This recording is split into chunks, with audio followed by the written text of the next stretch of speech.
It started with a warning, but ended with a moment that rocked the courtroom.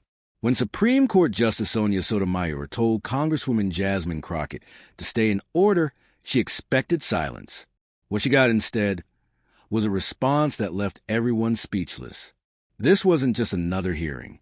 It became a showdown between authority and truth, between silence and a voice that refused to back down. And the way Crockett stood her ground, it shocked the courtroom and shook the country. Stay with us, because what happened next will have you questioning everything you thought you knew about power, respect, and who really gets to speak. The moment Jasmine Crockett stepped into that courtroom, there was a shift in the air, like a storm was coming. It was supposed to be just another high-profile hearing on the role of the judiciary in America's current political landscape. But the people in the room knew this wasn't going to be normal. The presence of both Supreme Court Justice Sotomayor and Congresswoman Jasmine Crockett made it clear something big was about to happen. From the outside, the hearing looked like it was about judicial conduct and ethical oversight. But beneath the surface, it was really about power, who has it, who controls it, and who dares to speak against it. As the cameras rolled and the country watched live, the courtroom buzzed with quiet tension.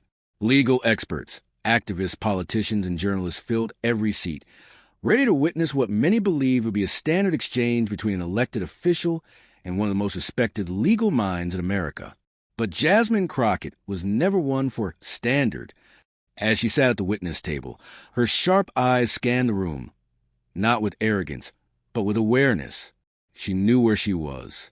She knew the weight of speaking in front of sitting Supreme Court Justice. And more importantly, she knew what was at stake. The hearing opened with formalities. A few senators asked pre-scripted questions. Some judges made broad remarks about preserving judicial integrity. But once Sotomayor took the mic, the tone changed instantly. Justice Sotomayor, appointed by President Obama and celebrated as a trailblazer, was known for her intelligence and poise. But today, something was different. Her demeanor was unusually stern, her voice clipped, and her posture rigid. As she turned to Jasmine, she started with a pointed comment. "Congresswoman, I trust you'll keep your remarks brief and within the scope of this hearing." It wasn't what she said, it was how she said it. Crockett didn't move. She gave a polite nod but didn't look down or away. The courtroom felt it, that subtle challenge, that unspoken tension between two powerful women. Both women of color, both symbols of change, but clearly not on the same page today.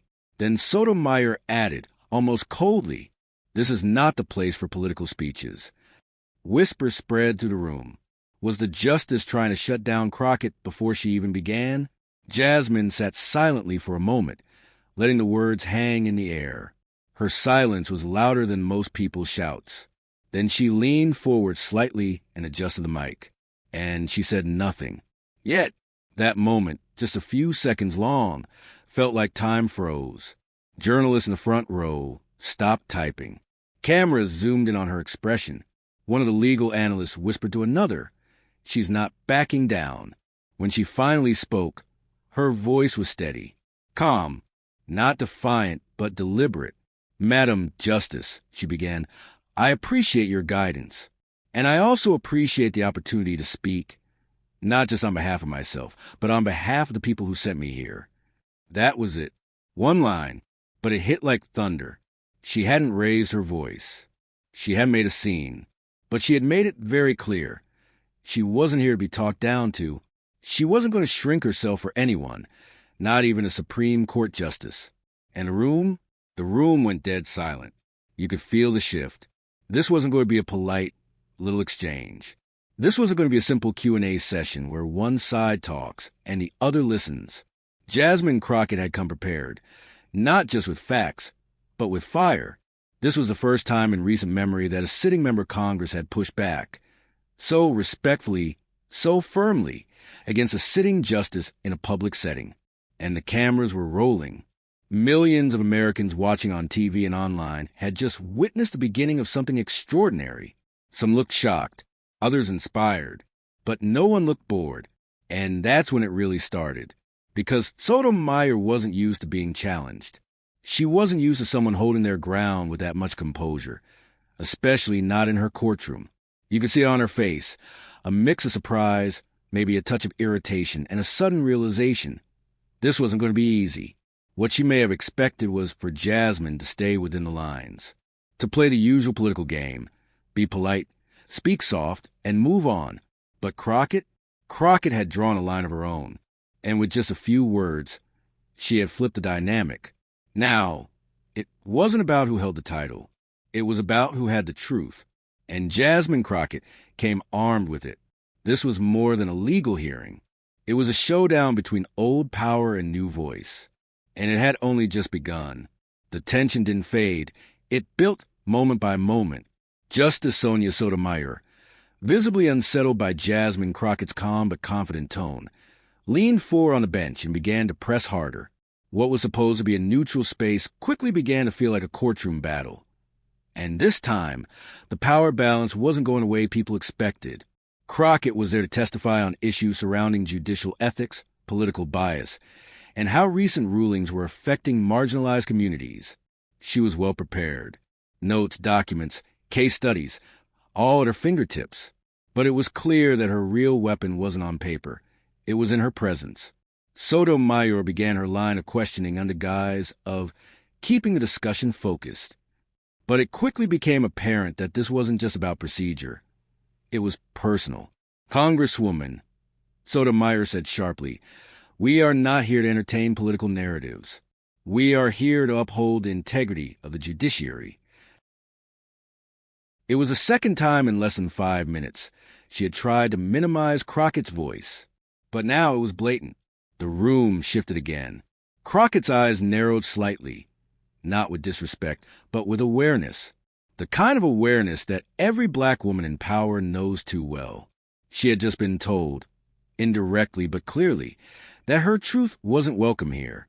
Still, Jasmine didn't react with anger. She didn't roll her eyes. She didn't snap back. Instead, she did what powerful women do best. She stayed grounded in her truth. "Madam Justice," she said, slowly, "with all due respect, the integrity of the judiciary is exactly why I'm here. And the people I represent, millions of Americans, need to know that our legal system doesn't only protect the privileged. It must protect the truth, too." Another low murmur rippled through the gallery. But Sotomayor didn't let up. In a move that shocked many watching, she interrupted Crockett mid-sentence and raised her voice slightly. "You are out of order, Congresswoman. This is not a campaign rally." Now the shock was no longer subtle. It was visible. Several people in the audience audibly gasped. Reporters scribbled frantically. Social media began to flare up as the clip was already circulating online. And yet Jasmine didn't blink. That statement, "You are out of order," was more than a courtroom phrase. Coming from a Supreme Court justice, it carried serious weight. It was meant to shut down. It was meant to intimidate. But Crockett didn't come to that hearing to shrink. She came to be heard. And she wasn't alone. Thousands watching live were already flooding Twitter and TikTok with hashtags like #CrockettClapback and #RespectBlackVoices. Support was pouring in by the second. But inside the room, Crockett didn't need that validation. She stood firm on her own. Her hands were folded in front of her. Her voice, when she responded, did not shake. "I understand this forum. I respect this bench. But I also understand that when black women speak with truth and clarity, we are too often told that we are disruptive, that we're inappropriate, that we are out of order. I reject that framing." That was it. That was the turning point. She hadn't accused. She hadn't insulted. She had simply exposed. In one breath, Crockett revealed exactly what was happening. Not just in that room, but in boardrooms, in offices, in politics, in courtrooms across the nation. It wasn't just about this hearing. It was about a pattern, a structure, a system. Sotomayor, to her credit, paused. She didn't immediately fire back. There was a flicker of realization, however brief, that she had stepped into a moment bigger than herself. But others in the room were still stunned. A sitting Supreme Court justice had just attempted, twice, to silence an elected official, and that official had refused to sit down. This was history. In real time, By now, cable news networks were shifting their coverage. Unexpected tension erupts between Sotomayor and Crockett. Read one cheering. Crockett schools justice on respect. Read another on social media. Activists in the room looked at each other with knowing nods. Lawyers whispered about precedent and protocol. But Crockett wasn't concerned with optics. She was there to deliver a message. And her message was clear. You cannot talk over me, label me as out of order, and expect me to disappear. I am not a guest in this room. I am a voice that belongs here. She hadn't yelled once. She didn't need to, because her strength wasn't in volume. It was in conviction. By trying to silence her, Sotomayor had actually elevated her. And now, the whole country was watching. The room wasn't just quiet now. It was holding its breath. Justice Sonia Sotomayor had just told Congresswoman Jasmine Crockett she was out of order. The weight of that phrase coming from a Supreme Court justice was massive. But the moment she said it, something shifted. Jasmine didn't shrink. She didn't fold. Instead, she stood. Slowly, she pushed back her chair and stood tall. She didn't raise her voice. She didn't show a hint of panic. She simply looked directly at the most powerful woman in the room and spoke truth to power. "Madam Justice," she said with a tone that carried both respect and resolve, "I was not elected to come here and play quiet. I was elected to speak, to represent the unheard, to fight for those who've been pushed to the edges of the system, and to tell the truth, even when the room doesn't want to hear it." You could hear a pin drop.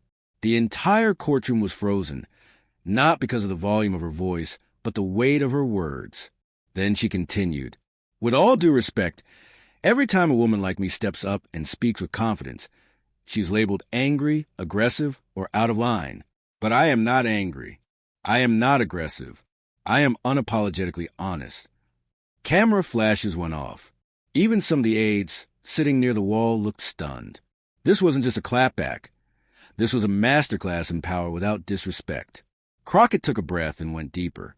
"I've spent my entire career fighting for people whose lives are torn apart because of systems that refuse to listen. And today, when I walked into this room, I knew I might be interrupted. I knew I might be told I'm too loud, too passionate, or too political. But let me make something clear. Justice isn't polite. Justice isn't passive. Justice demands we speak, even when it makes others uncomfortable." The room still said nothing, but everything had changed. Even Sotomayor looked different now. Not angry, not combative, just quiet, because Jasmine's words weren't just about her. They were a mirror held up to the entire judicial system. And the reflection wasn't easy to look at. She wasn't attacking the court. She was calling it higher. She wasn't tearing down justice. She was demanding real justice. And the courtroom was forced to listen. Then came the line that would trend on every social media platform before the hour was over. "I came into this courtroom carrying the voices of people who never had a seat at this table. I don't need to be the loudest voice in the room, but I will not be silenced just because my truth makes others uncomfortable." That line, it exploded across TikTok, Twitter, and YouTube shorts. Dozens of creators clipped it, added slow zoom effects, reaction videos, and fire emojis. Even celebrities started reposting it. Within 30 minutes, the hashtag Crockett versus Sotomayor was trending worldwide. But back in the courtroom, Jasmine didn't know any of that. She wasn't speaking for clout. She wasn't aiming to go viral. She was speaking for something deeper, for the people who couldn't speak for themselves. She locked eyes with the justice one more time and closed her statement with poise. "You don't have to agree with me, but you will not dismiss me." The moment hit like a lightning bolt. No yelling, no slamming fists, just absolute, undeniable clarity. And here's what made it so powerful. Jasmine never attacked Sotomayor as a person. She never questioned her intelligence or her position. Instead, she questioned the system that allows powerful voices, even well-meaning ones, to try and quiet those who speak differently, more boldly, more emotionally. Crockett reminded everyone watching that respect isn't just about tone. It's about space. And for far too long, Black women haven't been given that space. Not in politics. Not in law. Not even in the name of justice. The crowd in the gallery? They were stunned. Many nodded. Some looked emotional. And a few were clearly rethinking their assumptions about who gets to lead conversations in America. Even Sotomayor, after a long pause, finally nodded slightly. She didn't say anything, but that small movement was noticed by everyone. It was subtle, but it felt like a moment of recognition, because truth is hard to ignore, even when it's inconvenient. As Crockett sat back down, she didn't gloat. She didn't smirk. She simply looked ahead, her hands folded, her voice finally resting after shaking the walls of one of the most powerful rooms in the country. She had done something rare. She had spoken with fire, but without fury. She had responded with power, but without pride. She had delivered truth, without ever needing to tear someone down. That's what made it unforgettable. She wasn't just a congresswoman in that moment. She was a movement. You could almost feel the air shift. As Jasmine Crockett sat back down, the silence in the courtroom wasn't just quiet. It was thick. The kind of silence that comes after truth crashes through the walls and leaves everyone questioning what they just witnessed. It wasn't the silence of confusion. It was a silence of impact. Justice Sonia Sotomayor sat motionless, her hands folded. Her expression, usually poised and composed, had softened. Gone was the sharp edge from earlier. In its place was a pause, deep, thoughtful, and maybe even a little uncomfortable, because Jasmine Crockett had done something that few ever dared to do. She had challenged power, not with defiance, but with truth, not with anger, but with conviction. And she had done it in a courtroom, in front of one of the highest judicial figures in the country, with the world watching. But it wasn't just Sotomayor who felt the shift. The entire room was reacting. One by one, you could see it on people's faces. Legal aides blinked hard, trying to process what had just happened. Some shuffled in their seats, unsure they should clap, speak, or just sit in awe. A few activists in the gallery had tears welling up in their eyes, not out of sadness, but out of recognition. Because for them, Jasmine wasn't just speaking for herself. She was speaking for every voice that had ever been told to be quiet, to wait their turn, to calm down, to stop making people uncomfortable. She was speaking for those who were silenced not because they were wrong, but because they were too real. The reporters sitting in the front row were now typing furiously. They had shown up expecting another political exchange, predictable, rehearsed, controlled.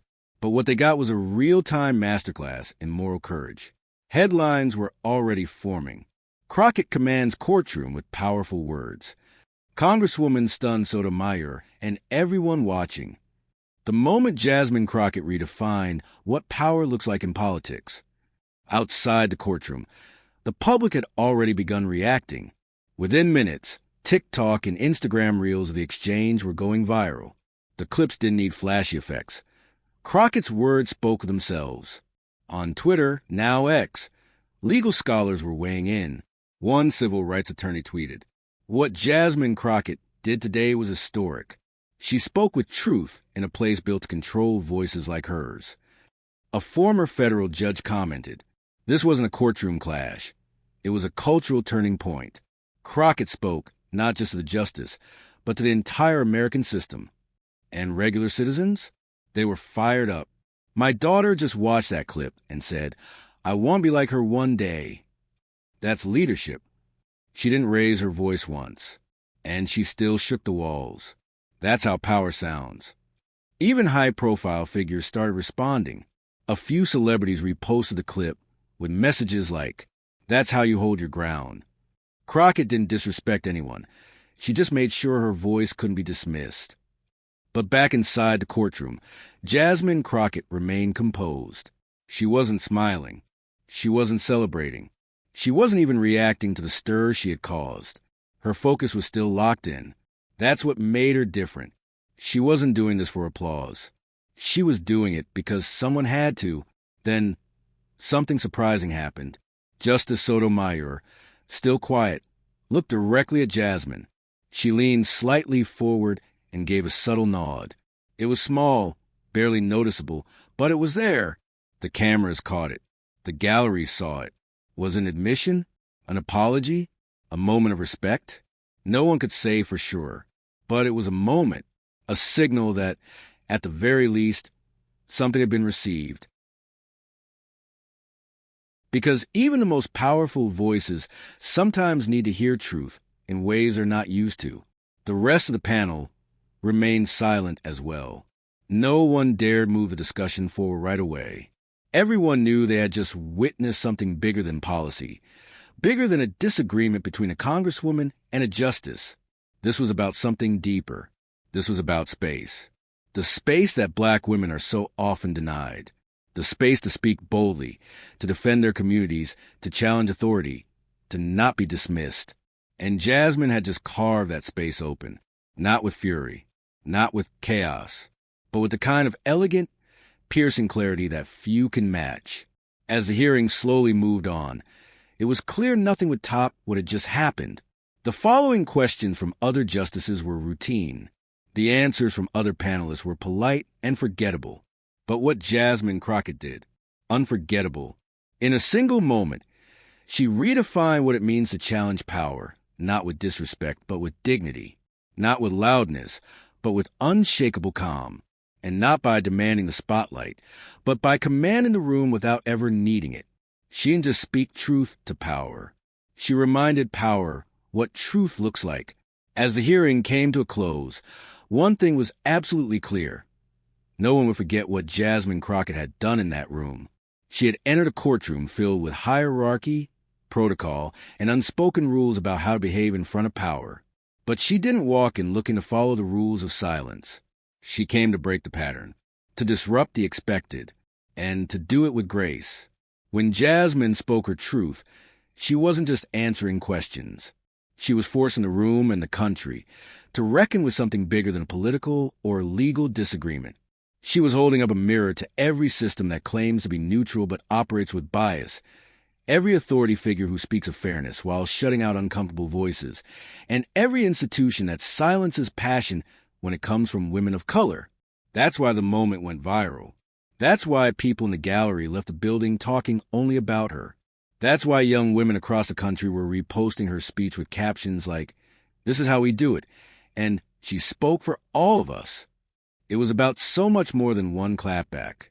It was a cultural earthquake. Jasmine Crockett had reminded everyone watching that speaking up doesn't require shouting, and being powerful doesn't require a title. What was most striking was what she didn't do. She didn't insult the justice. She didn't belittle the bench. She didn't walk out. She stood firm, spoke clearly, and let the truth settle like thunder. She had respect for the system, but even more respect for the people outside of it, the ones who rarely get to be heard in places like that courtroom. She represented them, and she never once forgot that. Her words didn't just challenge Sotomayor. They challenged the entire country to examine how it listens to women who dare to be confident, bold, and assertive, especially when those women don't come from privilege, especially when they speak from pain, especially when they speak while black. In many ways, the most powerful thing about Jasmine's moment wasn't just that she held her ground. It was that she did it in a space not built for people like her. The courtroom was polished, cold, and full of unwritten rules that reward calmness only when it comes from the right kind of speaker. But Jasmine brought fire into that cold room, and the room had no choice but to feel the heat. And as she walked out of the chamber when the hearing adjourned, the crowd didn't just watch her. They rose for her. No, it wasn't an official standing ovation, but people stood, some to stretch, some to leave, and some clearly out of respect. A silent message passed among them. She changed something today. Reporters swarmed her as soon as she stepped into the hallway. Congresswoman Crockett, do you regret how that exchange played out? She smiled, calm and unbothered. I don't regret speaking truth, she said. I regret that it still feels surprising when women like me do it.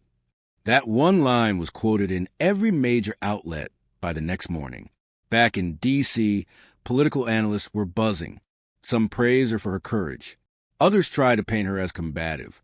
But the majority agreed Jasmine Crockett had just delivered one of the boldest moments in recent congressional history, without needing to yell, threaten, or insult. And most importantly, she did it without compromising who she was. That's what stuck with people. She didn't play a role. She didn't soften her passion. She didn't apologize for existing in her full self in a room that wanted her to be smaller. She wasn't loud. She was undeniable. And in that one courtroom exchange, she taught a lesson that went far beyond politics or law. It was a lesson about voice, about space, about standing your ground even when the person trying to silence you is someone the world has labeled untouchable. She reminded every viewer, every student, every young black girl watching that you don't have to lower your volume. You just have to raise your standard. Jasmine Crockett had walked into that courtroom as a congresswoman. She walked out as a symbol of courage, a symbol of clarity, a symbol of what happens when you mix truth with fearlessness and deliver it in a voice that refuses to be ignored. Fire, what did you think of Jasmine's response? Was it necessary? Was it too much? Or was it exactly the kind of truth this country needs more of? Backhand index pointing down, drop your thoughts in the comments below. This is a conversation we all need to have. And if you want more bold stories, fearless voices, and moments that shake the system, bell subscribe to State Talk, where we speak truth to power every single time. Like, share, speak up, because silence, that's no longer an option.